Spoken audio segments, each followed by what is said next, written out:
my position very clear. And what I have said is that the issue of whether or not Ghana should accept homosexuality is a societal issue.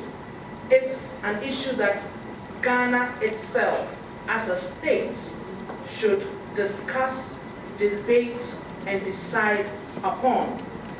Secondly, I have not said anywhere that I will promote homosexuality. What I have said and what I have done is to protect the human rights of everybody. This is what I have done. And so if I go to, be it international fora, be it the village grounds of Nungwa or Shama or Buko, I will say that I protect the human rights of everybody in Ghana, because that is what I have read from the Constitution, and that is what I believe in. And I would leave the issue of whether or not homosexuality should be accepted to the society to decide upon. For nothing for our constituents that we represent. I want to humbly try to still get your clear view on it. You are a mother. If any of your sons comes home after 18 with another man and his family, that they are coming to that pay dowry, so that you accept that they marry. It is not easy for a ministry like the one you are going. You will rely solely or most of the time on foreign aid. What is your position with what they said that without legalizing or what we call giving space for homosexuality, they may begin to I'll go to the question on section 104 of the Criminal Code.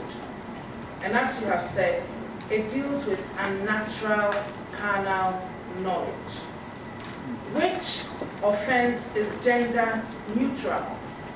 So both men and women could be liable as committing that offense. It's gender neutral, we must not forget that. In terms of section 104 on unnatural carnal knowledge, I believe in the principle of the rule of law. This is an offense in our statute books, which I would support its enforcement and its implementation, unnatural carnal knowledge. Until it is removed from our books, it remains part of our laws. And I'll be specific that this is it's unnatural carnal knowledge. It is a sexual act that is gender neutral. So I would be part of those who would support its implementation and enforcement. In terms of aid to countries, we all have our sovereignty, which I believe is very sacrosanct. And when you look at the transition from the OAU to the AU, you find out that under the OAU, sovereignty of a country was, very, very sacrosanct. Every country has its strategic interests, and they have a right to determine who to give aid to and who not to give aid to. I cannot sit here and say country A should not give aid to country B, or country B should not give aid to country A. What is important is our agenda in Ghana, what we have put in place, and how we say we will get to become a middle income status country. That is what is key. And I believe the Ministry of Foreign Affairs is in a better position. In fact, they have the mandate to shape out our foreign strategy or our foreign policy. They are in a better position to shape that out. So that is what I'll say about that issue. In terms of marital rape, I still support the fact that rape is rape. It doesn't matter who committed the rape. Rape is rape. Once the ingredients of rape have been satisfied in accordance with our law, then it is rape.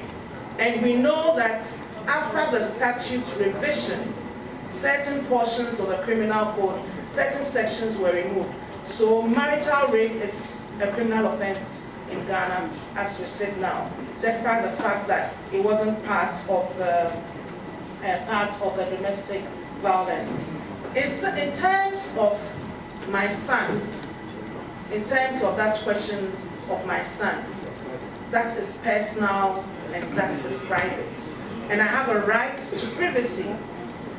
This is about my competence, my capacity, my experience, and my skills to be part of a team and to be part of a team to implement gender mainstreaming and social interventions in Ghana. You have answered the question for me, that as Ghanaians, we do not come to a conclusion. It is a subject matter for the society. This is something for the society, and I would leave it to the society to determine. What the late President Mills said was not different from what I said. He said, under no circumstances will homosexuality be legalized.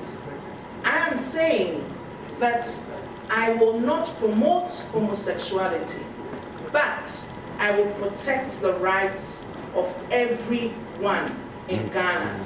This is what I'm saying. In terms of my writing, the right to sexual orientation is not recognized in Ghana.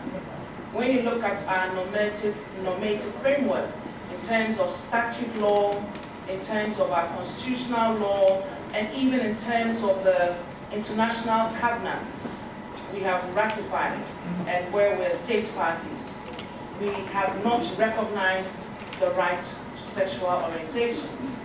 And as I said, I believe in the rule of law as a legal principle and would not support or promote a right that is not legally recognized by our laws. In terms of the right to remain human, I don't really understand the right to remain human. So I'll look at the right to human dignity, because I haven't seen any right to remain human, either the sociocultural, the civil and political, either first, second, or third generation rights. I haven't seen that, so I'll rephrase the question and talk about human dignity. I believe human dignity is our very essence. Madam, just for purposes of the record, go and look at Article 30 of the 1992 Constitution before you proceed. So I would look at human dignity and say that because of Article 12 and Article 13 of our Constitution, whatever rights are guaranteed in our Constitution, everybody in Ghana is entitled to those rights. And the interesting thing about the 1992 Constitution is that it provides us with standards and norms that take cognizance of the context of the Ghanaian society. And since 1992, this Constitution has worked for us, and our courts have developed jurisprudence on this Constitution.